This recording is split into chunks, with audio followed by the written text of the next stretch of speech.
Bueno, primero, Marisa, gracias. No, bueno, primero capítulo de gratitudes.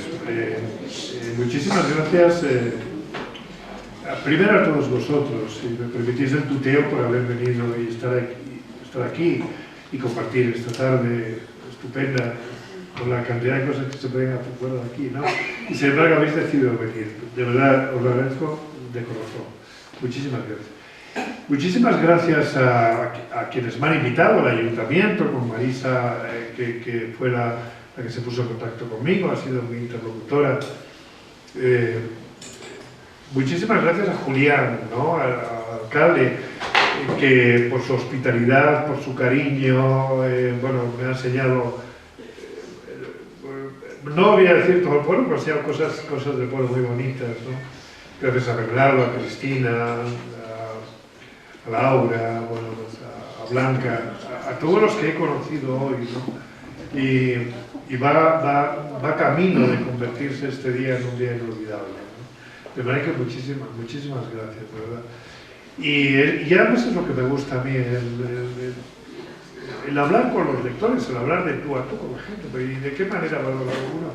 Pues si uno, ¿qué es uno? Sino alguien que cuente historias, ¿no? Igual venís pensando que sabéis de la novela esta de la que hoy hablamos, Lluvia Fina, bueno, de otras. Pero de Lluvia Fina igual pensáis que yo sé más que vosotros. No vayáis a creer, ¿eh? No, el que la haya leído con atención sabe casi lo mismo que yo. Poneros en mi caso, poneros en el caso de alguien que en el 2017 de pronto lee una noticia en el periódico, una noticia escueta de unas líneas donde hablan de, bueno, pues de una familia que no se reunía hacía tiempo, que se reúne y aquello acaba con muertos, heridos, no se acaba malamente, ¿no? Y entonces de pronto, no es que me inspire, porque no, esa historia que va a inspirar, nada. Lo que sí es que algo se activa muy adentro de uno, muy dentro de uno algo se activa y de pronto algo sale, como en el poema del arpa de Becker, ¿no? Que yace en el fondo de la habitación y tal, y espera unas manos blancas que activen las cuerdas. Pues algo así, de pronto digo, no sé qué ocurrió, pero fue como una revelación. Y entonces digo, pero bueno, si yo estoy llamado a escribir esta historia, una historia que no se me había revelado hasta ese momento, y no tenía ni idea de que se podía escribir.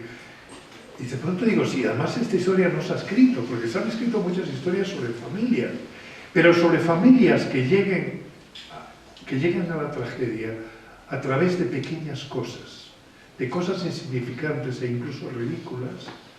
Sobre esto yo no recuerdo que haya nada. O sea, quiero decir, crear una tragedia con elementos, con desperdicios, como quien dice, con desperdicios de las relaciones humanas, ¿no? Y entonces, bueno, pues de pronto fue como una especie fue como una llamada, ¿no? Una llamada tan urgente, tan fuerte, que bueno, dejé todo lo que tenía entre manos, yo estaba en otro proyecto, y entonces me puse a escribir esta novela. Y además creo que la ha escrito, creo que se ha escrito ella sola, tengo la impresión. Porque me puse a pensar en ella, una familia, y claro, lo primero que uno piensa es ¿qué sabe uno de la familia? ¿Qué sabe uno de la familia? Coño, pues es lo que más sabemos todos en el mundo de todo. O sea, quiero decir, todos sabemos, todos somos eruditos en asuntos familiares. En el tema familia ya nos pueden hacer una oposición fuerte que la sacamos. Todos sabemos mucho de la familia, porque todos hemos nacido en una familia, hemos convivido en una familia, nuestra primera escuela ha sido una familia, ¿no? En ella hemos aprendido, nuestro aprendizaje sentimental ha sido ahí, lo hemos aprendido todo en la familia. Y no solamente en nuestra familia, en las familias de los vecinos, de los amigos, en familias que hemos visto en películas, en libros, que nos han contado. Es decir, que un asunto realmente globalizado es el de la familia. ¿Qué no sabemos? Yo estoy segura que os daba la palabra a cualquiera de vosotros aquí y decís, oye, hablar sobre la familia, y seguro que todos vosotros os podréis hablar y no pararíais, ¿no? De vuestras experiencias familiares. Porque todos tenemos muchas experiencias sobre eso. No grandes experiencias, sino pequeñas experiencias. De eso se trata. Pequeñas experiencias, experiencias mínimas.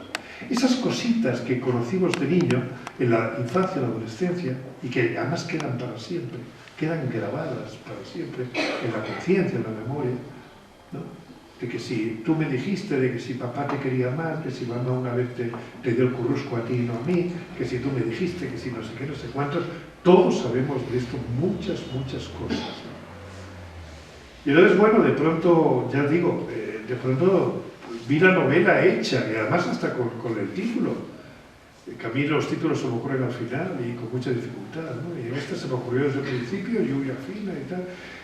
Y entonces vi la novela tan clara que, bueno, me dediqué a cortejarla primero. Cortejar la novela es decir, a ver, cómo es esto, cuántos, los padres, quiénes son los padres, cuántos hermanos tiene, al principio eran 4, pues a 3, y cuándo se reúnen, por qué se reúnen, esas preguntas que hace uno cuando quiere contar una historia, y incluso cuando uno quiere contar la historia a un niño, antes de dormir, se quiere inventar una historia, y entonces, bueno, pues tiene efectivamente que hacerse estas preguntas: ¿quién es? ¿A dónde vas? ¿Qué va a hacer?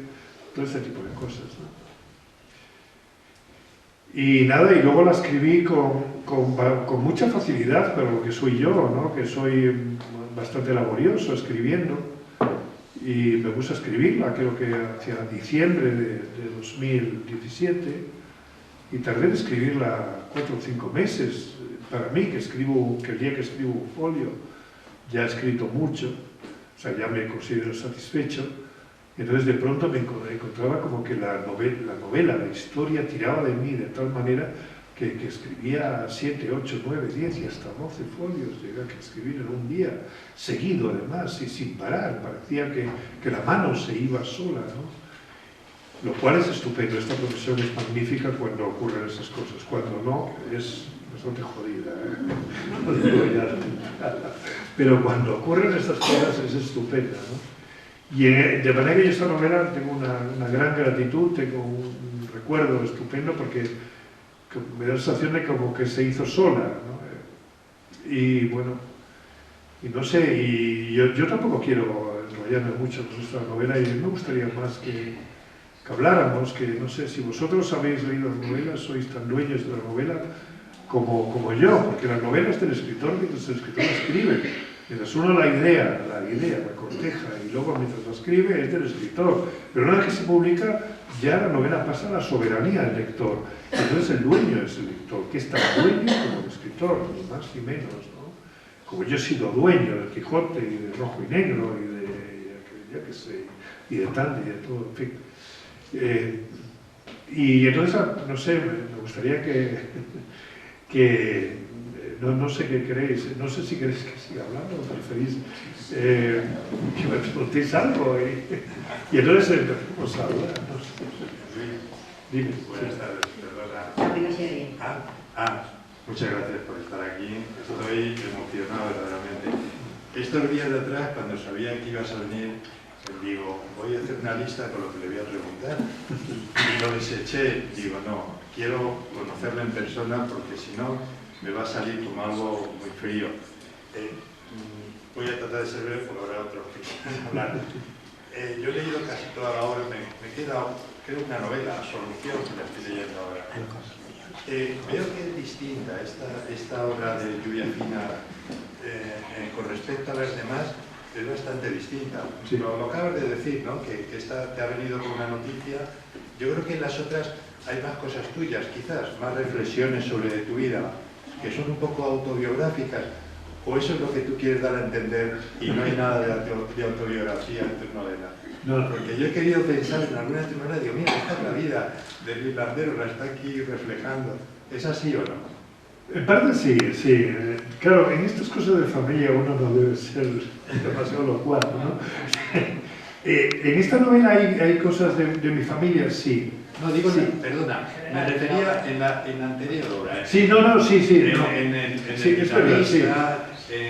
Sí, en todas, sí. Sí. No, es verdad, sí, porque yo creo que hay dos tipos de escritores. Uno, digamos, que son los escritores que son nómadas, que van y vienen, que pueden novelar no importa qué. Voy a poner un ejemplo, Vargas Llosa. Porque no estoy haciendo una valoración no, pero Vargas Llosa puede escribir la historia de un dictador en la República Dominicana, puede escribir la historia de una guerra que hubo en Brasil, puede escribir muchas cosas, puede escribir de sí mismo, de su infancia, puede escribir muchas cosas, pero es un escritor, digamos, que puede novelar no importa qué. Y luego están los escritores, como más sedentarios, que siempre están como moliendo el mismo grano, que tienen unos cuantos temas y le dan vueltas y vueltas y no salen de ahí, ¿no? Y por ejemplo de Kafka, de Faulkner, de otros muchos, ¿no? Que están, ¿no?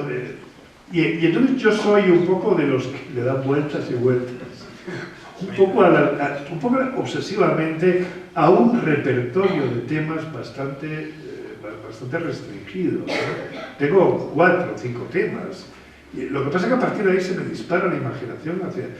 Pero en esta novela es verdad que de pronto yo he sentido que estaba como despegado de ella. Quizá también porque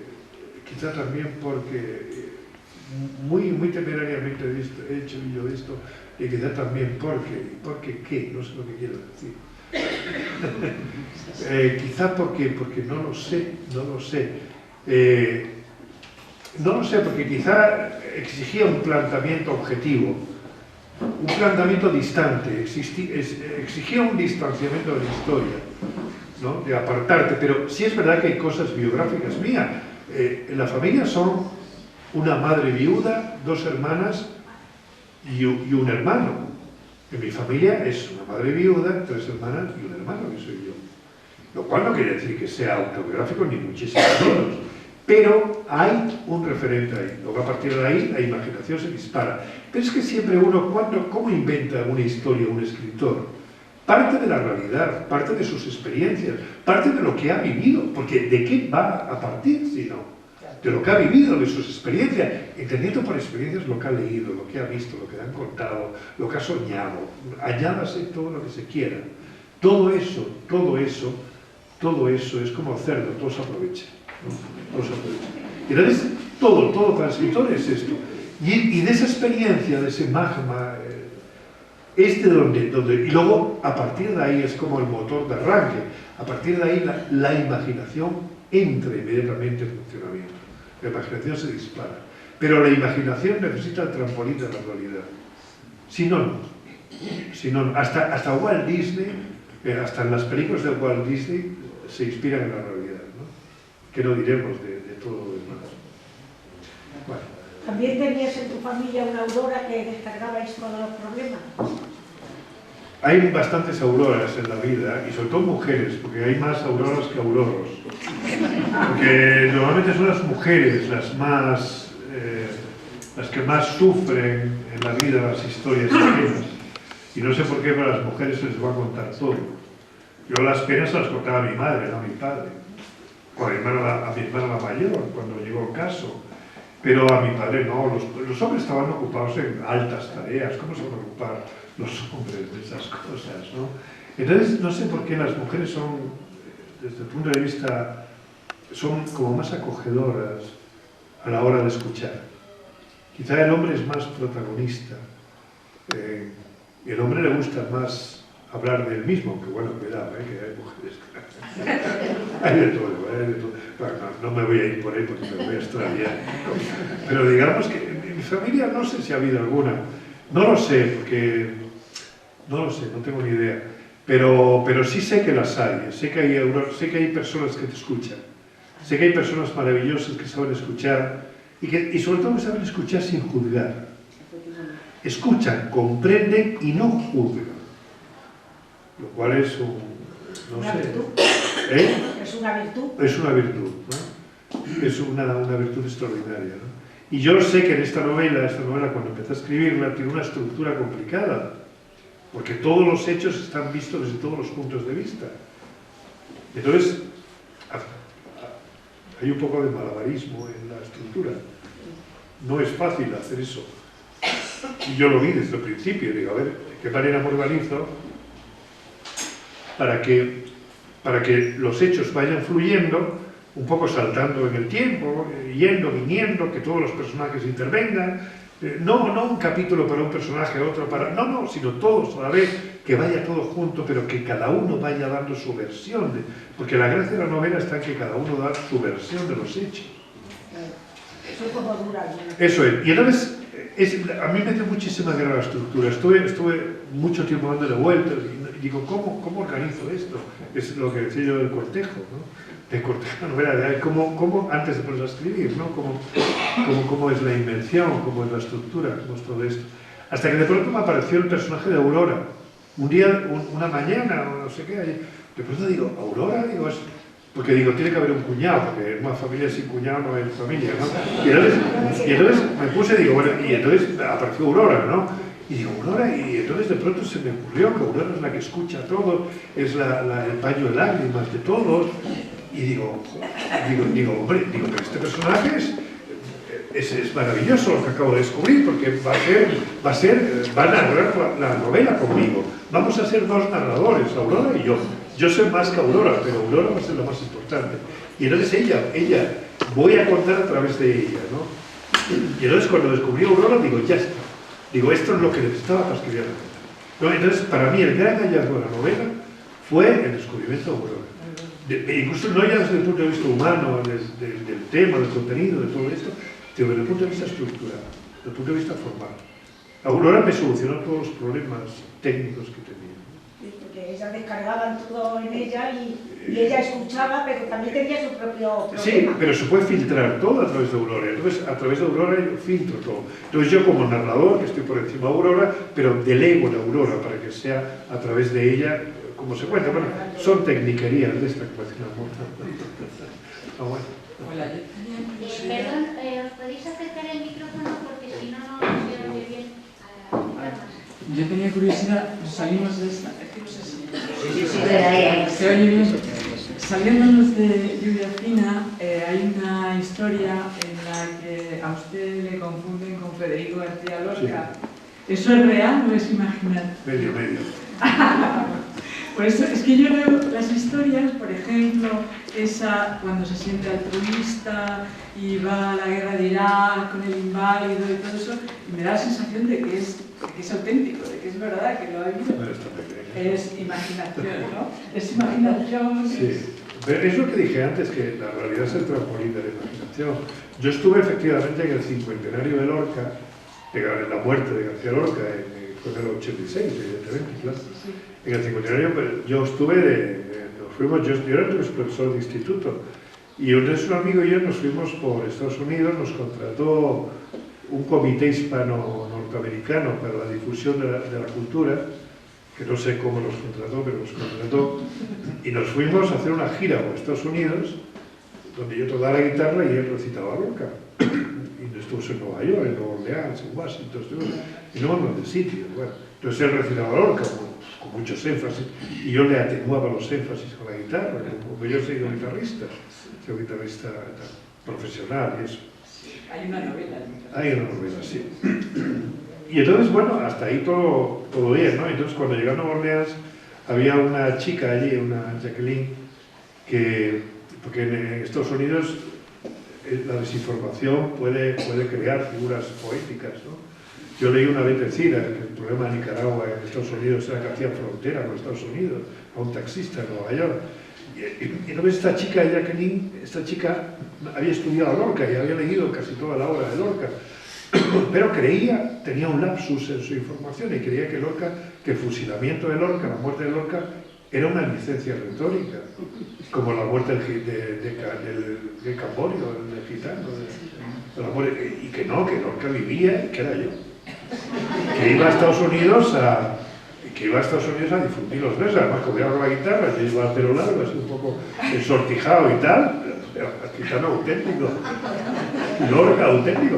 De manera que me dijo, así que tú eres Federico García. Y claro, yo le dije que sí, claro. Porque yo creo que es pecado decir que no a un regalo así, ¿no? Y entonces, con la complicidad del profesor, porque bueno, se dio cuenta de que tenía un lapsus en su información, Pues durante 24 horas fui García Lorca, ¿no? Y luego estuvimos cenando juntos, estuvimos tomando unas copas, y luego me preguntaba, ¿y qué quieres decir cuando dices la muerte te está esperando desde las torres de Córdoba y tal? Y entonces, bueno, yo que como profesor sabía explicar a mis alumnos por qué ahora que era García Lorca no tenía ni puta idea de por qué había escrito eso, ¿no? Y hubo un momento que me dijo, pero tú no eras homosexual. ¿Eso es verdad o mentira? Por ahí lo dejamos. Por ahí. Hay una parte de verdad y hay otra parte que es una verdad, como decía Juan Rulfo, las historias son una suma de verdades, de mentiras, son una suma de mentiras cuyo producto es una verdad. Entonces, mentiras o verdad es el producto de esa verdad, ¿eh? Literario, ¿no? Pero ya me hubiera gustado ver eso, ¿verdad? Pero bueno. Aprovecho para dar las gracias a todos los que habéis venido de otros clubes de lectura, vecinos de otras poblaciones y amigos y acompañantes. Porque en el club de lectura somos muchos, pero no tantos como hoy, y hombres tampoco hay tantos. Bueno, como tenemos un micrófono, para tener un poco de orden, el que quiera pues levanta la mano y el micrófono va para allá. Podéis hacer preguntas, no solo estamos comentando Lluvia Fina, que es este último que vemos, pero los lectores de Luis podéis comentarle de cualquier obra o preguntas de esto. ¿Cuándo tomas tú datos para escribir el libro?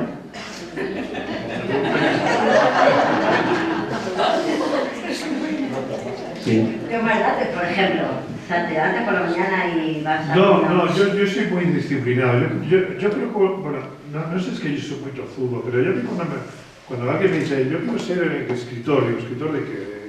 ¿Poemas? No, novelista, digo, pues tienes que ser ante todo tozudo como una mula. Todo es cuestión de trabajar mucho, hay que trabajar mucho. Yo soy un gran defensor del trabajo. El trabajo obra milagros. Yo siempre se lo decía a mis alumnos, digo, nunca sabréis lo que valéis hasta que no os curréis realmente. Quiero decir que nada se regala, ¿no? Incluso les decía, todos vosotros, decía, sois únicos, todos somos únicos. Nuestras huellas dactilares son únicas, los rasgos de nuestra cara son únicos. Del mismo modo, nuestra alma, por llamarle de alguna manera, es también única. Somos únicos, nuestra visión del mundo es única, somos irrepetibles todos. Por tanto, todos estamos condenados a ser originales. O mejor dicho, en todos nosotros está la semilla de la originalidad. Pero de nosotros depende que esa semilla fructifique o no fructifique. Y fructifica a base de trabajo. A base de trabajo, porque en principio tenemos unas señas de identidad que están ahí, ¿no? Como esto. Pero de nosotros depende esto. Y entonces yo invitaba a mis alumnos a encontrarse a sí mismos, que es lo mismo que invitaba a Sócrates en el Ágora a otros, el conócete a ti mismo, ¿no? Siempre les decía a mis alumnos, digo, vamos a ver, digo, vais a escribir algo. Yo a mis alumnos los obligaba a escribir una vez a la semana, 1 hora y media. Creo que no era mal. No para que fueran escritores, maldita la falta que les hace a nadie ser escritor, sencillamente para que conocieran dos virtudes fundamentales en el hombre, sin las cuales no se hace nada, que es la soledad y la concentración. El recogimiento y el concentrarse, el concentrar todas las potencias del alma y los 5 sentidos en algo. Esto es una disciplina. Es una disciplina. Y luego les ponía un ejemplo. Digo, pasamos por la vida, porque la lentitud es... Vamos demasiado deprisa por el mundo. Vamos demasiado deprisa. No fijamos la mirada en nada. La soledad, la gente huye de la soledad como de la peste, ¿no? Y la soledad es de lo más gratificante. Buñuel se obligaba todos los días, durante media hora, se obligaba todos los días, lo cuenta en sus memorias, La última vuelta al camino, libro espléndido, se obligaba todos los días a contar su historia, porque él decía que hay que Hay que disciplinar la imaginación como el que va al gimnasio a disciplinar los músculos, ni más ni menos. La imaginación hay que disciplinarla, nada se da gratis, hay que currárselo. Y es obligado durante 30 minutos todos los días a contar una historia. Si no tenía ganas, tomaba un whisky o dos, pero es obligado. El personaje de Horacio, ¿cómo surgió? Un momento. Ahora voy con... Tienes que pedir la mano y pedir micrófono. Termino con esto, espérate. Pero decía que efectivamente la imaginación hay que disciplinarla. Del mismo modo creo yo que hay que disciplinar también el asombro, la capacidad de sentir y de asombrarse, que esto es una cosa que de niños se nos da gratis. Pero luego, en cuando nos hacemos mayores, perdemos esa capacidad de asombro. Por eso yo les decía a mis alumnos, ahora que tenéis la infancia cerca, recién vivida, no dejéis que se muera en vosotros el niño que habéis sido. No consintáis que muera ese niño que habéis sido, ese niño que abre los ojos como platos ante el mundo y que se admira de las cosas y que está descubriendo continuamente el mundo. Porque hay que estar descubriendo continuamente el mundo. Esta es la doctrina platónica. Asombrarse es empezar a entender. Y vivir en estado de asombro es vivir en estado de lucidez. Y entonces, eso es lo que decía mis alumnos. Digo, asombraos del mundo, asombraos de quiénes sois vosotros. Entonces les decía a mis alumnos, escribid, por ejemplo, esta semana sobre los pasillos. Pero no los pasillos en general, porque si escribimos sobre los pasillos en abstracto, todos, aquí, ahora mismo, nos saldrían redacciones parecidas. Los pasillos son lugares de tránsitos que van de un lugar a otro. Nuestros pasillos, nuestras ciegas marcas, como decía Freud, aquel pasillo que nos metió miedo en la infancia, aquel pasillo donde conocimos el erotismo, indagad en nuestra memoria, indaguemos en nuestra memoria, en nuestras ciegas marcas, y entonces saldrá aquello que de original e irrepetible y de único hay en nosotros. Y entonces nuestras redacciones ya serán totalmente distintas, porque serán como nuestras huellas o nuestros rasgos de la cara, seremos completamente distintos. El arte se construye desde lo concreto y desde las experiencias personales. La abstracción nos lleva a ser a todos más o menos iguales. No me acuerdo por qué me he ido yo por estas ramas de este árbol, pero ha sido Marisa. Marisa. Ya me ha quedado claro de me estoy enrollando mucho. Pero, lo que me documento. Para hacer la novela. Es que no me acuerdo. Te he preguntado, ¿en qué te basas tú, en qué te documentas para escribir las novelas? ¿Vas buscando historias como la del periódico? Claro. Voy buscando historias, claro. Voy buscando historias, pero mis historias. Es que cada escritor, ante todo, tiene que buscar su mundo. Esta es la primera tarea de un escritor, saber cuál es su mundo. Vivir el mundo de primera mano. El mundo que he pedido de primera mano. El amanecer de primera mano. No se puede convertir en perro viejo de la noche a la mañana y decir, la lluvia está oída, Mozart está oído, no, esto hay que conocerlo todo, hay que vivir el mundo, asombrarse como los niños todos los días, no sé si va por ahí o no. Venga, una pregunta más. Sí. A ver, por ahí detrás preguntan. Sí, yo quería preguntar, este año que celebramos los 100 años de la muerte de Galdós, y bueno, la reflexión sería un poco el valor de la novela en la época galdosiana, como el éxito y cómo se explica un poco la vivencia de la época en la que se vive. Mi reflexión sería el novelista del siglo XXI, ante la importancia que tiene nuestra actualidad por la imagen, las series, las televisiones, las películas. Un poco tiene que cambiar un poco la posición del novelista a la hora de plantearse contar historias, porque tienen competidores muy potentes, con los Netflix y demás, y también los lectores, un poco lo del tiempo y la soledad, pues también a veces, seguimos siendo grandes lectores de novelas, y porque tenemos pero de alguna forma, si en este momento el contar historias, aparte las historias de siempre, el ser humano, y los relatos de cada uno y la vida, pero también un poco cuál es desde un novelista en el mundo que estamos, con esa reflexión de las imágenes, ¿no? Lo comentabas antes, dice, la novela la van a hacer seria, ¿no? Parece como que le valida, se va a hacer una película, ¿no? Parece, el novelista ya está también viendo más en imágenes que en, no sé, un poco esta reflexión de la novela ahora en el siglo XXI. Eso me queda muy grande la No, de todos modos, el hombre es, ante todo, necesita historias, porque somos narradores, inevitablemente. El hombre no puede vivir sin historias, ¿eh? No puede vivir sin historias, porque entonces, si vive sin historias, se enfrenta a la realidad. ¿Y cuál es la realidad del hombre? La realidad del hombre es muy sencilla, es que nace, crece, envejece y muere. Esta es toda la historia. Como decía aquel poema de Gil de Viedma, ¿no? Bueno, no me acuerdo, si alguien lo sabe que lo recita. Si no,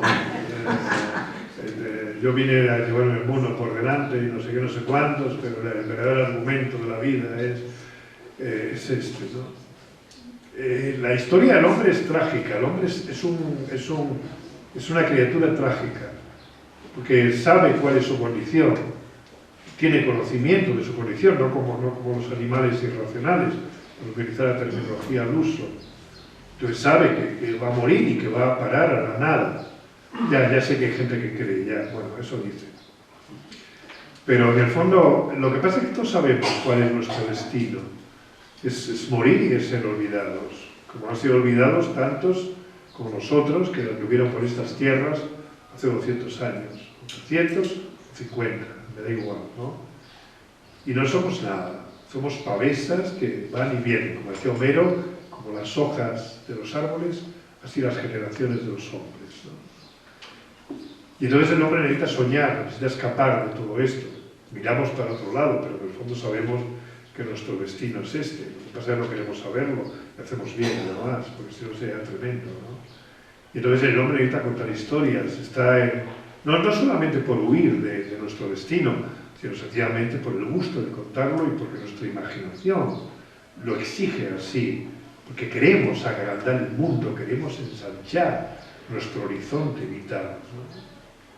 Y entonces ensanchamos de esa manera el mundo y todos necesitamos historias.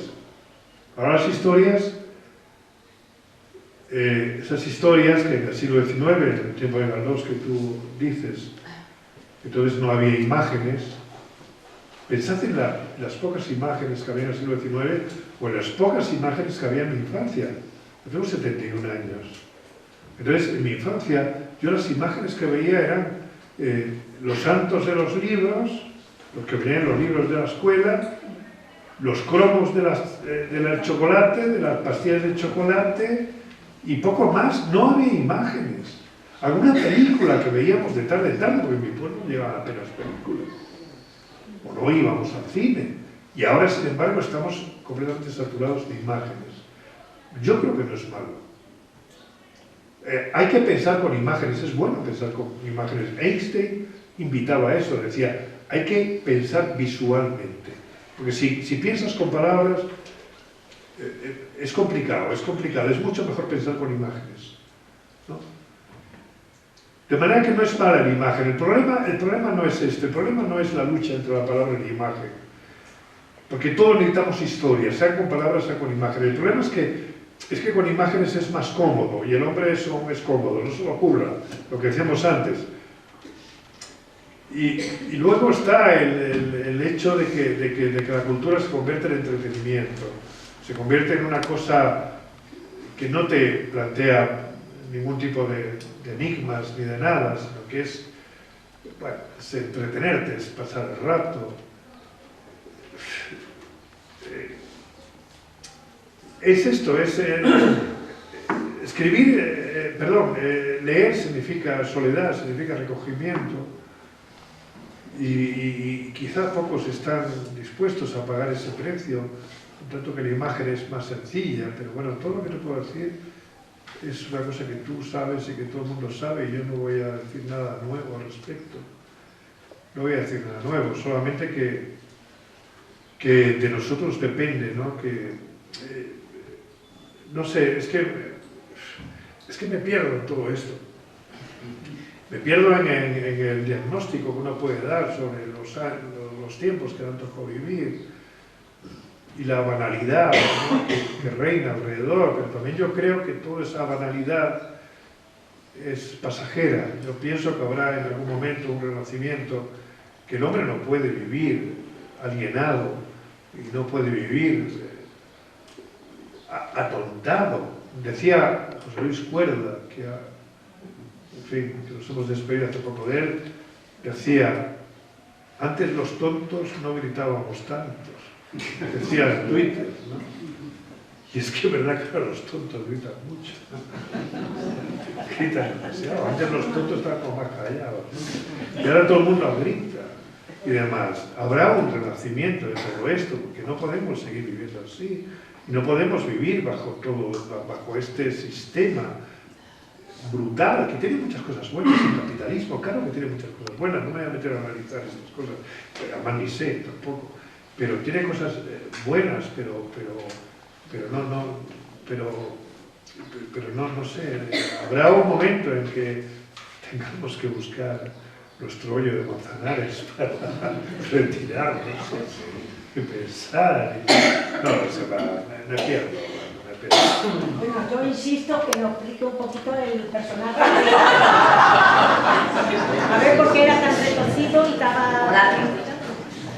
Pues mira, vamos a ver. Imagínate que estás escribiendo tú la novela. En vez de escribirla yo, la escribes tú. Dice, vamos a ver. Una hermana que se llama Sonia, en este caso y tal, se tiene que casar y tal, porque, bueno, se casa, vale, con Horacio, bien. Y luego dice, bueno, vamos a ver, ¿y cómo es Horacio? Porque claro, Sonia tiene muchos reproches que hacerle a la madre. ¿Y por qué le tiene que hacer esos reproches? Porque lo obligó un poco, por lo menos la indujo, a casarse y tal. Entonces, ¿cómo es esto Horacio? Entonces se te dispara la imaginación y te sale un Horacio... A mí me salió exagerado Horacio, sí. Pero bueno, es lo que me salió. No, me salió así, lo que yo sé, es que me puse con él y empezó, y ya me fui. Esto es lo que tiene la imaginación, que a veces como que no le pone freno y tal. Y entonces ya me metí por ese camino y por ahí salió. Podría haber sido otra cosa, pero fue así y ya está. Si no hay que darle vuelta. En vez de un folio, porque quería escribir en la... No, yo no quería nada. No, que no era un problema de querer escribir, que no tenía prisa por llegar a ningún lado. No, lo que pasa es que me salió así. Y entonces, bueno, una vez que me sale, pues tienes que contarlo. Si me hubiera salido de otra manera, a lo mejor hubiera sido más folio. No lo sé. Pues al final lo que dice es que llama Horacio a Laura y la dice, tengo que contarte la verdad, porque están hablando de mí por ahí disparates. Claro. Con lo cual explica que a lo mejor es una exageración. Yo quiero creer, porque claro, mi mujer se enfadaba, digo, pero si esto es una ficción, piensa que... Digo, lo que pasa es que nos quedamos con las ganas de varias versiones que están por ahí, que no acaban de concretarse. Claro. Una de ellas es la de Horacio, que la llama y diciendo, te tengo que contar la verdad, porque están diciendo de mí, Aurora, porque están diciendo de mí auténticas barbaridades. Es que no está claro que Aurora no mienta. A lo mejor Aurora está mintiendo sobre Horacio. A lo mejor no Horacio no fue eso. Yo no lo sé, ¿eh? No, de verdad, es que yo es lo que os decía al principio. Yo no sé más que vosotros. Yo no sé más que vosotros sobre la novela, no mucho más. Sé algo más, pero no mucho más. Y entonces yo no sé realmente si lo de Horacio es verdad o mentira, porque a mí además no me incumbe ni me interesa saberlo. Yo como narrador lo que quiero es mostrar la ambigüedad de la realidad tal como es, poliédrica, es decir, vista desde muy distintos ángulos. Entonces la realidad está vista desde todos los puntos de vista. Incluso lo de Sonia, que parecía que esto iba a misa, que era así, dice Horacio muy digno, que se ha inventado todo, y Andrea también lo apoya, diciendo que esto es una invención que Sonia se ha inventado desde el rencor para perjudicar a los demás. Yo es que no lo sé, ni me interesa. Y la madre más. se lo defendía muchísimo. Y la madre lo defendía muchísimo también, efectivamente. O sea que son 3 contra 1. A ver, Ezequiel tiene el micrófono. Luego pasa a Isabel. Primero una pequeña introducción. Yo también soy un chico de pueblo, gracias, me concedéis la licencia de un chico. En concreto de un pueblo de La Mancha, ¿no? Y siempre me sorprende lo que hablaba al principio, cómo se podría crear una novela de aventuras con un paisaje tan austero y tan pobre, ¿no? Porque si uno tiene la vida de Tomás Mango de Conrad, lo entiendo, ¿no? Entonces, digo, ¿no sorprende escribir temas domésticos así de un pueblecito como el tuyo, mío, y que tenga luego tanta repercusión y tanta gente lo pueda entender y compartir? ¿Te refieres a qué? Cuando escribes una que se sabe en tu pueblo, que decíamos antes de Kafka, ¿no? Mira, es que vuelvo a lo de antes, lo de que todos somos distintos por nuestras facciones y nuestras caras. Nuestros pueblos y demás ya son grandes cosas. Si nosotros contamos nuestro mundo personal, incluso al margen de dónde hemos nacido y tal, joder, nos va a entender toda la gente. ¿Por qué? Porque es una historia auténtica. Se trata de contar historias auténticas por muy locales que puedan ser, por muy personales que puedan ser. Es que de lo que se trata es de que cada uno cuenta aquella historia que puede contar él y nadie más que él. Y nadie más que él. Esta es la clave del arte, aquello que puede hacer él y nadie más que él. Van Gogh, por ejemplo, los girasoles estaban ahí para que todos los viésemos. Ahí estaban, a la vista de todos, pero hasta que no llegó Van Gogh, no descubrió la belleza turbadora que escondían los girasoles. Y esto lo descubrió Van Gogh y nadie entendió a Van Gogh, porque descubrió una cosa tan absolutamente personal que no lo entendía ni el vecino, no lo entendía nadie, pero al final lo entendieron. Oye, y si no lo entienden, allá apenas, allá ellos. Pero tuvo que morir para que lo entendieran. Hombre, morimos todos, eso es aparte. El cuadro precisamente no lo compraba nadie cuando murió. Eso es. Pero claro. El micrófono, por favor, Bueno, yo quería recoger un poco el hilo de lo último que se ha hablado con respecto a Horacio y con lo que has manifestado, que yo lo creo. De verdad que te creo cuando dices que no sabes cuál es el Horacio verdadero. Pero a mí una pregunta que sí me provoca mucho interés es saber cuánto hay de voluntad, de tu voluntad o de tu capacidad de decisión consciente en que Aurora, bajo mis ojos, puedo estar equivocada, sea la única que no se desdobla. Es la única que no tiene versiones. ¿Por qué es el hilo conductor? No sé, pero ¿pensaste conscientemente en eso? ¿En no otorgarle a ella, dejarle como la pureza o el no desdoblamiento con respecto a los otros?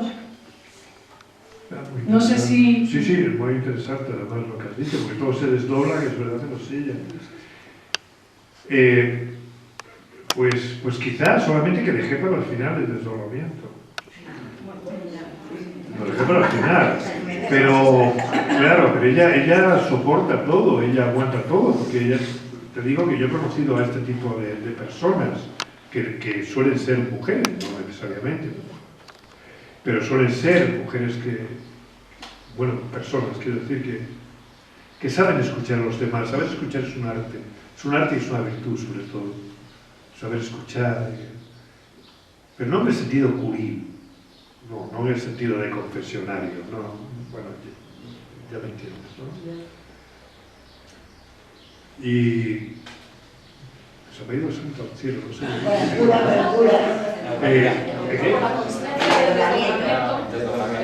Sí, lo del desdoblamiento, efectivamente, sí. Y lo que pasa es que efectivamente esa lluvia fina se va depositando en Aurora, y entonces, por ejemplo, una cosa de la novela que yo sí sé y vosotros no. Por ejemplo, Aurora, en principio, Gabriel y Aurora no tenían historia en la novela. Quiero decir, yo había dicho, bueno, la historia de ellos no importa. No importa. Y digo, no voy a contarla, porque bueno, con contar lo de Sonia, Andrea, la madre y tal, por eso me vale. Horacio y todo esto. Pero luego, según iba avanzando la novela, inmediatamente me di cuenta de que también también Aurora Aurora y Gabriel necesitaban una historia. Necesitaban que se contara la historia, se contaran las contradicciones de esa historia y los malentendidos y las cosas buenas y malas de esa historia, porque si no, no se entiende realmente, no se entiende el desenlace, ¿no? Y no se entiende a Gabriel tampoco. Entonces, eso es lo bueno de escribir, que uno, por mucho que invente, por mucho que planee, realmente no es hasta que se pone a escribir y a indagar y a conocer minuciosamente la historia, casi párrafo por párrafo, no es entonces hasta entonces cuando realmente empieza a conocer a fondo la novela y a conocer a fondo qué es lo que pasa ahí. Entonces me di cuenta de que Aurora y Gabriel tenían que funcionar, tenían que ser una historia también entre ellos. Y entonces metí esta historia, con lo cual, claro, metí esta historia precisamente para que esa lluvia fina cayera también sobre Aurora, porque sobre ella está todo el peso del desenlace, ¿no? No sé si he contestado tu pregunta, no estoy seguro. No pasa nada. No, pues... Probablemente no, pero me ha parecido muy interesante cómo has desarrollado sí, es que la historia de Gabriel y Aurora, entonces... Sí, es que tal como me lo has dicho, como no lo había pensado antes, te respondí así un poco a bote pronto, ¿no? Quizás necesitaríamos un poco más de tiempo. Pero sí. Bueno, no sé si vas a saber contestar a esta pregunta. De todos los libros que has escrito, ¿de cuál te sientes más orgulloso? Seguro que no sabes. No, pues mira, no, sí, todavía sí. Juegos, mi primera novela me gusta. Me gusta y me siento contento y orgulloso de haberla escrito, porque además, sobre todo, hay una cosa muy importante, ¿no? Yo soy un tipo de escritor que estoy tan absolutamente, no me gusta utilizar esta palabra, pero bueno, tan comprometido con lo que hago y tan convencido de lo que hago que sigo escribiendo ahora a mi edad con el mismo fervor con que escribía con 15, 16 años cuando empecé a escribir. Pongo lo mejor de mí mismo, no solo en cada libro que escribo, sino en cada capítulo, en cada párrafo, en cada frase. Pongo lo mejor de mí mismo. Me vacío en cada frase, no me conformo con cada frase. Para mí está sumamente trabajada y sumamente, no sé, pongo lo mejor de mí mismo en todo esto, ¿no? De manera que si tuviera que hacer balance de mi vida de escritor y decir, bueno, que estás contento con lo que has hecho y tal, diría, jo, estoy conforme con lo que he hecho, porque he puesto lo mejor de mí mismo en lo mínimo que he hecho. En lo mínimo que he hecho he dado lo mejor de mí. Y creo que esa es mi virtud de escritor, y lo sigo dando igual ahora que antes. Nunca he escrito o nunca he intentado escribir una frase en vano, nunca he intentado escribir una frase de relleno, nunca he intentado ampliar una cosa por interés. Todo lo que he escrito lo he escrito desde la más profunda convicción y desde mi más profunda vocación de escritor. Y en eso estoy orgulloso. ¿Qué me habías preguntado? Marisa. De la que sí es... no, si eras tú. Oye, pero yo, te estoy diciendo, orgullo sí, de la mejor obra. sí, es verdad. Sí, pero es claro. Es que, ¿Te enrollas? Me enrollo, sí, pero es verdad que hay otra... de todas, pero hay, por ejemplo, Juegos también me gusta, sí, claro que me gusta. Me gusta el guitarrista, el Júpiter. Me gusta... El balcón de invierno. Sí, el balcón de invierno, estoy conforme con ella. Creo que puse lo mejor de mí mismo y creo que además me salió como sola también, como lluvia fina. El balcón de invierno y lluvia fina han salido solas. No sé de qué manera, pero han sido obras como que me han regalado. No tengo yo conciencia de haberme esforzado, como con otras novelas, que han sido novelas trabajadas y tal. Esto tengo una sensación de como que cuando me desperté estaban ahí, estaban ahí escritas ya, que eran como los reyes magos que te dejan el regalo y tal. Y dices, bueno, no, es una impresión de estas, ¿no? El retrato del hombre maduro de tal. Pues esta es una obra de reflexión, porque tienes obras con un argumento muy claro, como yo, Júpiter, pero luego está de retrato de un hombre inmaduro, que son reflexiones tuyas, supongo que desde dentro. Sí, son digamos que sí, eso es una novela un poco caprichosa. Yo escribo, por ejemplo, muchos diarios, pero cuidado, mis diarios yo no cuento lo que me... Oye, he ido a Hoyo de Manzanares, estoy allí con Álvaro, con tal, y nos hemos comido allí un fin, no veas. No, eso, no digo eso. Mis diarios es un escribir, por el gusto de escribir, sin interés de hacer obra. Esto lo he hecho toda mi vida. Escribir por escribir, porque para mí escribir es lo que da sentido a mi vida. Si yo no escribiera, no pintaba nada en este mundo, de verdad. O por lo menos, no sé, igual me hubiera ido yo, ¿a dónde? Iba a decir a explorador de algo, pero ¿qué coño hay que explorar en este mundo ahora? O sea, ya no, el doctor Livingstone ya no tiene nada que hacer.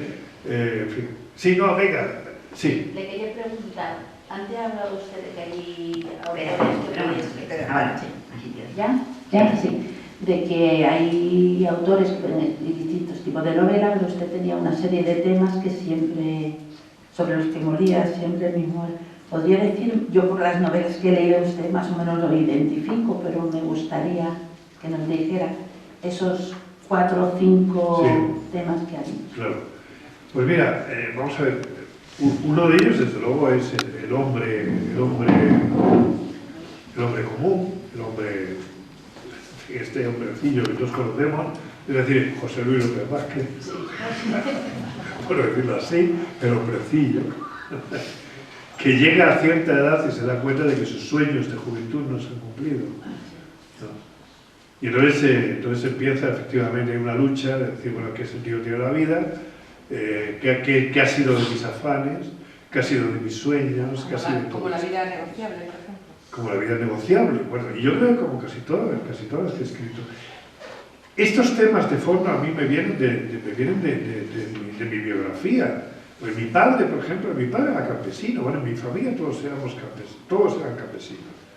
Mis padres, mis abuelos, mis tíos, por parte de padre, de madre, todos eran campesinos, sin excepción. Y casi todos eran semianalfabetos o analfabetos. ¿No? Pero mi padre había visto la guerra, había conocido, tenía sueños, tenía grandes afanes, y como él no podía cumplirlos, dijo, bueno, pues los cumpla mi hijo. Que es lo que suele ocurrir, ¿no? Y entonces cargó sobre mí esta responsabilidad, entonces con muchísimo esfuerzo me mandó interno a un colegio, no a Badajoz o a Sevilla, que era lo máximo, no, a Madrid.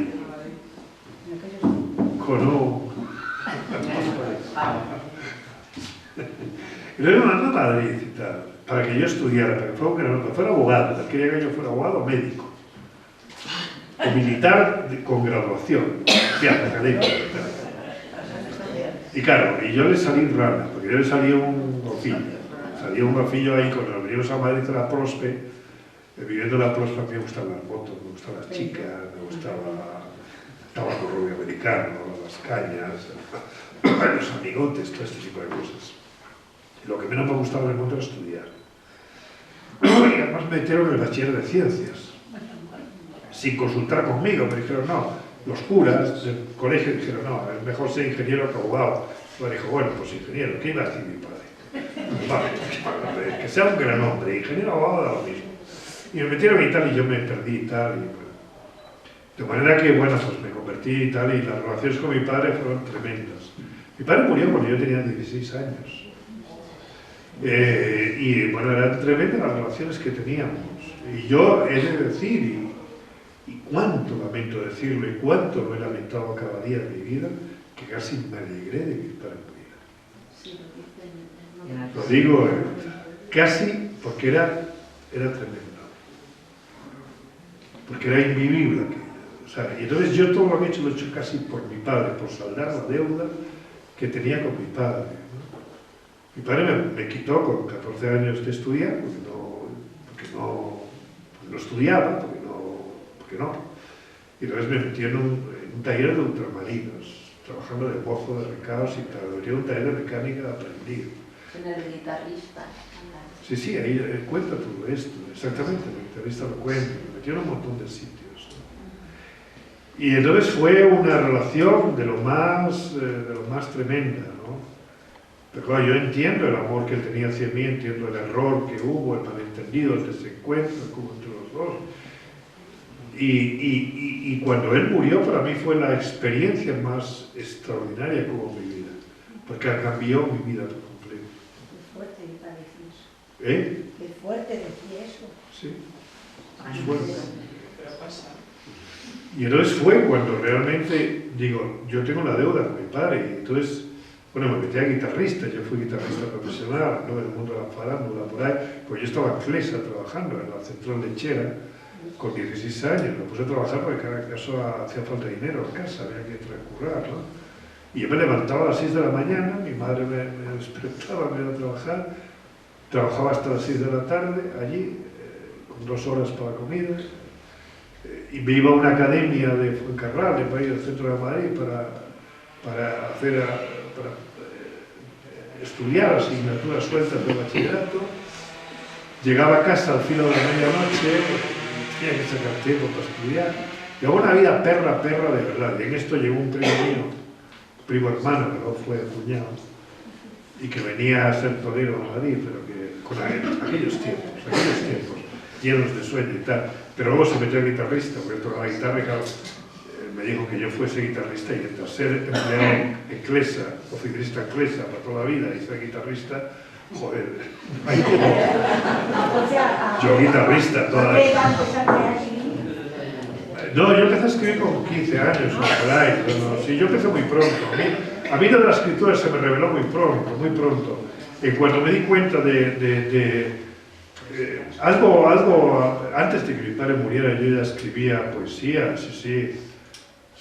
Uno escribe desde la insatisfacción. No, la gente feliz no fantasea. No, la gente feliz no necesita escribir, ya con eso tiene bastante. No, entonces somos los insatisfechos los que necesitamos llenar un vacío ahí, ¿no? Y entonces, bueno, a mí las chavalas guapas del barrio no es que me miraban, joder. Las tontas de ellas. No, y entonces escribías versos de amor, claro, porque te vengabas de ellas, escribiendo versos de amor y tal. Y bueno, y ahí se empieza a escribir así, claro. Y luego ya entre eso y entre que yo tenía un carácter solitario, pues yo soy muy solitario y muy silencioso, a pesar de que veis que soy un charlatán, ¿no? Vale, bien. Has dicho que sí. No, sí. Una vez que me pongo a hablar y tal, yo puedo tal. Pero yo soy muy callado, muy solitario, y voy a pocos sitios y todo esto. Y así era también con 14, 15 años. Y así sigo siendo y así seré ya. Es que los extremeños somos así, ¿no? No, los extremeños no hay de todo, ¿eh? Hay de todo, extremeños de todo. No exageremos. Pero ese vocabulario tan rico que sale en sus libros no se adquiere. Puedes tutear, María, que ha dicho que le podíamos tutear. No, por supuesto, fue ya te lo dije antes. No, mira, para mí el mejor maestro que tengo en literario es el habla popular que yo escuché de niño. Eso no tiene precio, porque es el habla popular de mis padres, de mis abuelos, que no habían ido a la escuela, que lo habían aprendido de generación en generación, lo habían ido rebotando desde los tiempos de Cervantes y desde antes incluso. Y el genio del idioma está en el lenguaje oral, no en el lenguaje escrito. El genio del idioma en Cervantes le viene del lenguaje oral, y en el Lazarillo y en la Celestina, ¿no? Ahí está el verdadero genio del idioma, en el lenguaje oral. Y no solamente el genio del idioma en el léxico, como tú has dicho, sino en la música, en la sintaxis. Eso es lo importante. La sintaxis, la variedad, el tono en que se cuenta una historia, el tono en que se dice algo, cuál es la música de cada idioma. Y eso realmente a mí me viene del lenguaje oral que escuché de niño y además que me impregnó y me llenó de niño. Eso es un don. Bueno, es un don que me transmitieron y bueno, y por lo que sea quedó en mí. Luego empecé a leer poemas, porque yo no tuve libros de niño, yo no había comprado un libro, yo de niño no conocía un libro. ¿Qué libros voy a conocer si en mi casa no había, ni en la casa de mis familiares, en ninguna casa no había ningún libro? Yo no conocí los libros para nada. Alguien tiene por ahí, creo que Daniel, tiene por ahí un libro y tal, pero yo no conocí ningún libro, ¿no? Y entonces solamente empecé a leer cosas, empecé a leer ¿cómo se dice? en los libros de texto, cuando llegué y tal, y de pronto en el libro de texto de literatura, de pronto venían poemas, y yo empecé a leerlo. Y yo conocía las poesías, como se decía entonces, porque mi abuela me las recitaba y otros me las recitaban, porque los mayores, los que no sabían leer, tenían un caudal memorístico de poemas, de cuentos, de consejas, de adivinanzas, de cosas interminable. Cuando alguien dice que cada vez que muere un viejo nazi es como si muriese una biblioteca, lo mismo se podría decir de esta gente. De manera que yo no conocía la poesía, pero sí conocía la poesía, lo que pasa es que no conocía la poesía escrita. Y cuando la leí, me quedé admirado, digo, qué cosa. Y me aprendía de memoria, yo me aprendí de memoria todos los poemas que venían en los libros de texto. Pues Señor, yo desde aquí, buscando mayor espacio para mis hazañas, di sobre Italia, porque allí tiene el placer un palacio. De la guerra y del amor, antigua y clásica tierra, en ella el emperador, con ella y con Francia en guerra, díjeme, ¿en dónde mejor? Di pues sobre Italia y luego, buscando a sangre y a fuego amores y desafíos, fijé entre hostil y amatorio en mi puerta este cartel. Aquí está don Juan Tenorio, para quien quiera algo de él.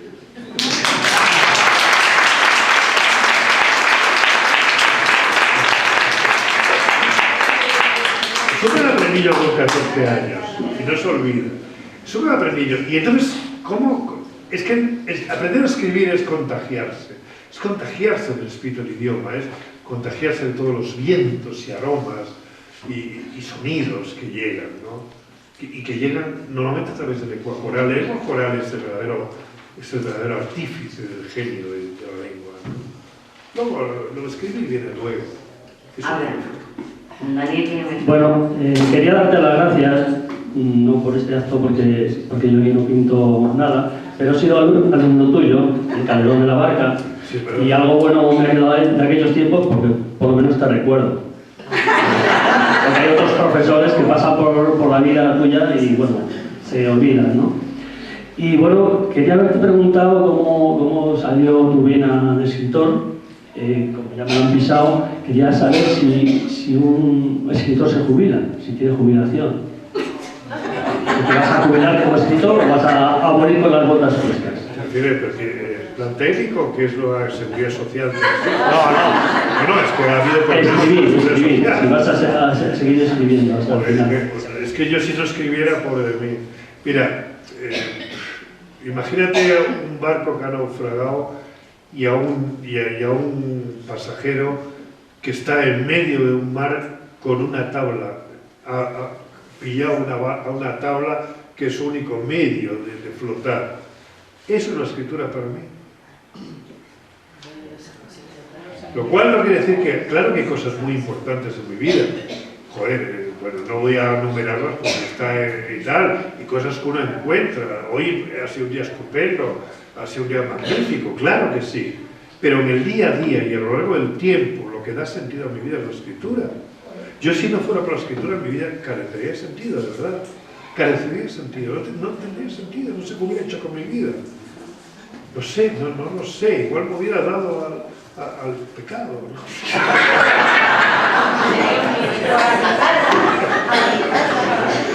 Lo que pasa, Luis, es verdad que has tenido suerte porque vives de ser escritor. ¿Qué no?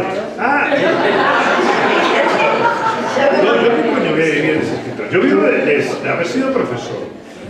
¿De jubilado? Soy jubilado, sí. Aparte que a estas alturas ya la vida está resuelta. No, pero ojalá, yo he sido profesor, yo he sido un escritor que en sus horas libres ha dado clases. No al revés. Esa es la puñetera verdad. O sea, yo no he sido un profesor que ha escrito, he sido un escritor que ha dado clases. Porque para mí lo más importante, con mucho además, es escribir.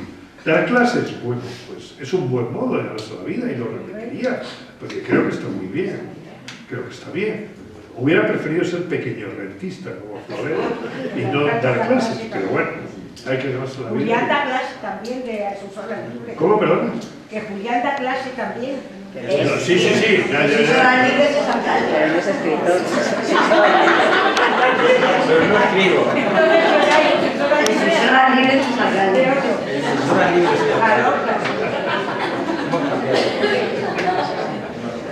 Bueno, vamos a ir un poco ya cerrando el ¿Tienes acto. algún libro en mente? Sí, bueno, tengo casi terminado prácticamente. Que era aquello que tenía entre manos cuando me apareció lo de Lluvia Fina. Que es un libro muy misceláneo, un poco caprichoso, como El hombre inmaduro, como Entre líneas, como un libro de cosas de misceláneas, es la palabra. Sí. Sí. Pero bueno, con calma, porque sí. Carlos, el micrófono. ¿No tienes tentación de escribir en los periódicos sobre la actualidad política y en tertulias televisivas? Yo sería un espectador tuyo. No, bueno, sí, en periódicos he escrito. Y a ver qué pasa con el artículo y tal. Y entonces me obligó, cosa que yo le agradezco mucho, porque no sé, no soy buen articulista, me cuesta mucho escribir artículos. Y yo creo que el don de un articulista es escribir con facilidad. Y no es mi caso, no soy de pluma fácil para los artículos. Pero escribí durante 2 años en El País, y de hecho hay un librito que se llama ¿Cómo le corto el pelo, caballero?, que es, bueno, son los artículos que escribí. Y alguna otra cosa escrito, pero no mucho más. Recuerdo tertulias, que eso no por nada, sino porque no tengo nada que decir que no digan otros. Por ejemplo, con el procés catalán, cuando yo estaba escribiendo, cuando yo estaba cortejando Lluvia Fina, tuvo lugar en octubre del 17 el procés catalán. Yo estaba con Lluvia Fina, dejé Lluvia Fina para vivir el procés catalán, porque vivía angustiado aquello. Como yo creo que lo vivimos muchos, ¿no? Yo lo viví realmente con verdadera angustia y dedicaba 10 y hasta 12 horas diarias a seguir el proceso. ¿Qué coño novela va a escribir uno ante eso? Bueno, y entonces me di cuenta, digo, joder, si lo que estoy escribiendo en Lluvia Fina, todo este follón familiar y tal, es un poco esto. O sea, que vi que había como una resonancia simbólica. No ha cambiado nada. No ha cambiado nada. No ha cambiado. Y entonces, se me ocurrió, y entonces pensé en escribir artículos. Y de hecho tengo algunos empezados y tal, pero luego leí algunos y digo, si lo voy a escribir, lo ha dicho el fulanito, venganito. Digo, realmente no tengo nada que aportar. Y si no tengo nada que aportar nuevo, prefiero no aportar nada. Se te agradece que sigas fomentando la fantasía y para que nosotros podamos soñar. Sí, muchas gracias. Lucía quiere hablar y también por allí, mira, allí, Justino, primero estaba allí aquel caballero. Sí. Primero allí, luego Lucía. A ver si ahora que vamos a acabar os entra la pregunta. Hola. Sí. Bueno, yo agradecerte también que estés aquí y también agradecerte especialmente por la anterior novela que a mí me emocionó muchísimo, la acabé llorando, la de autobiográfica, porque yo soy extremeño y realmente, claro, todo lo que cuentas ahí y sobre todo cómo lo cuentas, pues claro, te resulta muy cercano, ¿no? Y también por esos guiños al lector continuo que tienes en todas tus novelas, por lo menos las que yo he leído, para buscar esa complicidad de cómo descubrir la literatura y el gusto por leer, ¿no? También yo empecé a leer prácticamente con las mis mejores poesías de lengua castellana, ¿no? Y entonces es verdad que había pocos libros. Soy un pueblo muy cerca del tuyo, de Malpartida de Cáceres. Bueno, pero ese homenaje que haces a la gente de tu familia, que es sensible a todo el campesinado extremeño, ¿no? De humilde, trabajador, de una forma épica y me parece que hasta orgulloso, ¿no? Te lo agradezco muchísimo personalmente, porque a ver, es bueno que se difunda y se conozca, ¿no? Y no sé si hay ahí tema para más, pero bueno, lo dejo ahí. Bueno, también agradecerte, además es una cosa que cuando te leo, me pasa como lector, que a la vez que me impulsa porque la trama te lleva a seguir leyendo vorazmente, pero me freno porque quiero disfrutar más tiempo de la lectura. Entonces me autodisciplino y digo, no, hoy solo hasta aquí, para que no se acabe, ¿no? Me pasa. Y también me ha pasado con Julia Fina, que me parece una novela increíble, fantástica, compleja, pero a la vez, que yo creo que es uno de los temas tuyos, que no sé si ha salido mucho aquí ahora, que es si ha salido de forma tangencial, que es que la literatura, en el fondo, lo que busca es la explicación del mundo, que también lo dice en esa novela, pero explicarnos y conocernos también a nosotros como seres humanos, ¿no? Que es tan complicado, tan difícil, y hay, claro, veis a través de 4 o 5, no sé cuántos personajes son exactamente, 6 por lo menos, lo diverso que es el mundo, según lo cuente uno u otro, y que la verdad no tiene nadie, sino cada uno puede tener un retrato de la verdad, ¿no? Y eso también te lo agradezco, porque en este mundo que vivimos un mundo que, sobre todo a través de la nueva tecnología de Internet, que se difunden mensajes facilones y simplemente no son ideas, son simplemente eslóganes, pues hace falta una reflexión también sobre eso. Bueno, me estoy enrollando mucho. Pero lo que en concreto quería preguntarte, que ha salido también el tema tangencialmente, ¿qué hacer, puesto que has sido profesora, que hay profesores, yo soy bibliotecario, qué hacer para que la gente joven lea? Porque yo lo que veo, observo y hablo mucho con gente joven por mi trabajo, tal, que la gente cada vez lee menos, los jóvenes, me refiero. Yo en casa lo intenté con mis hijos, bueno, y con algunos lo consigo más o menos, leyéndole todos los días desde pequeño un rato, una poesía o Platero o lo que fuera, un poquito, para que adquirieran ese hábito de lectura. Y es verdad que ahora, bueno, algunos dedican un rato a leer, mucho más a chatear o a ver vídeos en internet, pero por lo menos se compran y leen el libro y me piden que les saque el libro o les compre, ¿no? Pero veo que en la universidad, yo estoy en la universidad, pero en la universidad una vez recuerdo una conversación con una chica, es verdad que era de ciencias, pero bueno, pero a mí me dejó muerto, perdón por eso, pero bueno, quiere decir que parece que tienen menos tiempo o menos hábito de leer. Y le pregunté, bueno, ¿qué estás leyendo? ¿Qué lees? ¿O qué te gusta leer? Y dice, yo leer un libro. Jamás leo un libro, pero ¿para qué? Si todo está en internet, ¿no? A mí me dejó de hecho. Pero creo que mucha gente joven le pasa eso, ¿no? Entonces yo creo que una labor que entre todos lo que gozamos de la literatura y sabemos de pues es qué caminos se pueden buscar en ese sentido. No sé si me he enrollado demasiado. Buscar a despertar el interés por la lectura y por la narración en la gente joven. Gracias. Claro, no esperabas que yo te dé una respuesta, ¿no? Mira, sí te la voy a dar. Sí, te la voy a dar. A los que tenéis hijos de 10, 12, 14 años, 10 euros por cada libro leído. No es ninguna tontería, ¿eh? No es ninguna tontería. Pero libros escogidos y libros luego, saber si realmente los leen o no los leen. No es ninguna tontería y la idea no es mía, ¿eh? La idea es de otras personas, pero no es ninguna tontería. Ya sé que es una chorrada frente a la magnitud de la pregunta que tú me has planteado y que lo mío es muy prosaico, pero lo prosaico a veces funciona, ¿no? 10 euros por libro leído. Bueno, eso se negocia, ¿eh? Eso se negocia. 10 euros por libro leído, pero que sean libros, Los Tres Mosqueteros, El Conde de Montecristo, Lea el Tesoro, Ana Karenina, o según la edad y según la mentalidad. Y luego al final, efectivamente, viendo si realmente lo han leído. Y si no lo han leído, toma, ahí tienes tus 10 euros. Y ahora, si quieres ver más, me avisas. No es una tontería, porque es un modo de estimular, ni más ni menos. Y vamos a dejar de pensar que se estimula con el espíritu, se estimula también con los euros.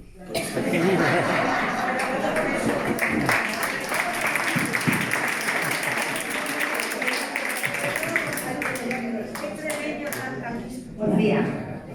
Pues quería preguntarte, con respecto a esta experiencia, ¿no?, de la relación de un escritor con sus lectores, con este club de lectura que ha leído tu libro, ¿cómo te relacionas con los lectores? ¿Qué es lo que quieres producir en los lectores? ¿Cómo te relacionas con quien te lee? Ah, yo muy bien. No, lo que pasa es que somos muchos. Yo le decía antes a Marisa, bueno, que me ha traído aquí un poco engañado. No, yo pensé, nada, es una tontería, por supuesto. No, yo pensé que éramos, porque yo me reunía con los clubes de lectura. A mí, los clubes de lectura me parecen los mejores inventos que se han hecho en este país, los mejores inventos. Y lo comentaba hoy en la comida, a los hombres les digo, para ligar sin desligar, ellos son club de lectura.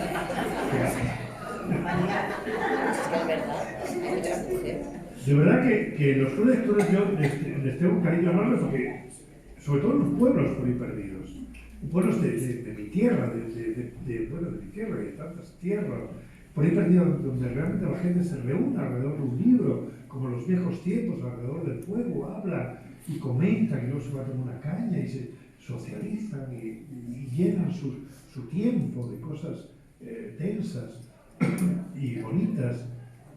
Pues me parece maravilloso.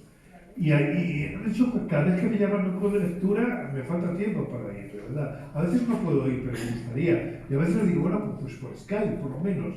Porque yo me gustaría hablar. Y sobre todo a mis lectores, ¿cómo me relaciono? Sobre todo agradecerles que me lean.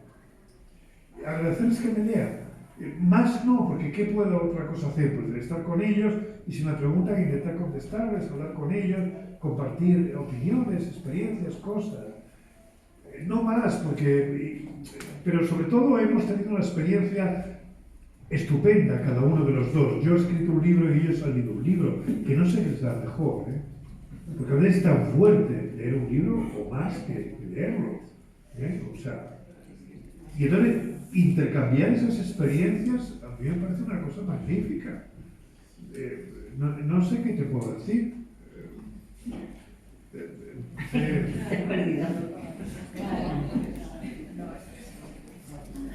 Bueno, pues que está muy bien que se reúna el autor con los lectores. ¿Verdad?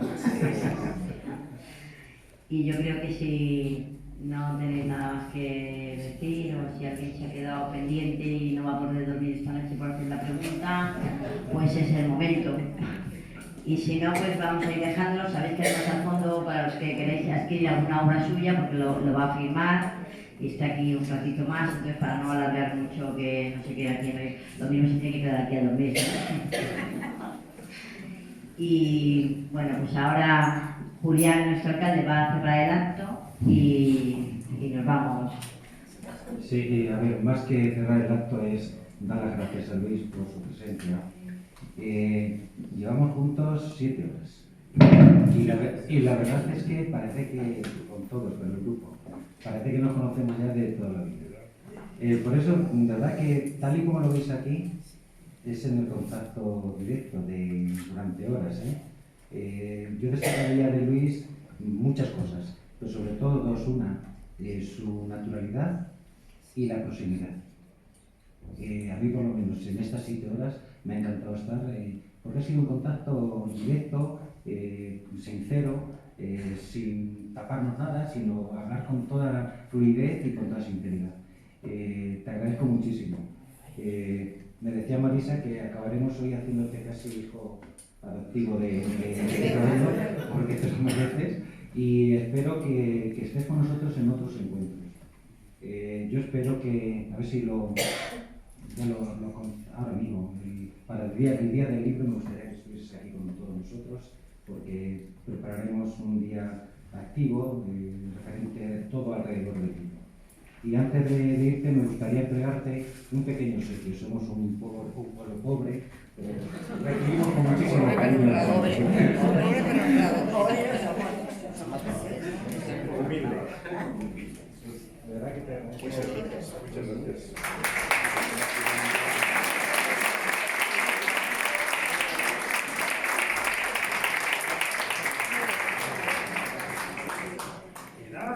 Tomás, esto es de tu casa. Tomás, no. Jesús. Joder. ¿De qué? ¿De bolígrafo? Mira. Bolígrafo, portaminas, de todo. Portaminas y de todo. Me encantan las cosas de papelería, o sea que mira qué bien. ¿Escribes a mano? Ahora sí, ahora Y luego esto es un... Vamos a ver, esto suena a libro, ¿eh? Sí, hablaba Luis que quería conocer el pueblo en fotografía. Y qué mejor que este libro para que lo conozcan. Anda, historia gráfica de odio.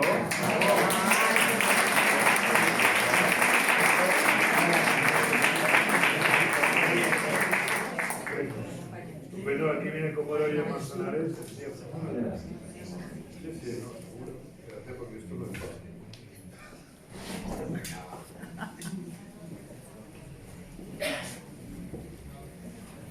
Sí, pero aquí que no se va a ver. Vamos a hacer fotos. Ah, Marisa, vuelve a aparecer Marisa y la guía. ¡Vaya!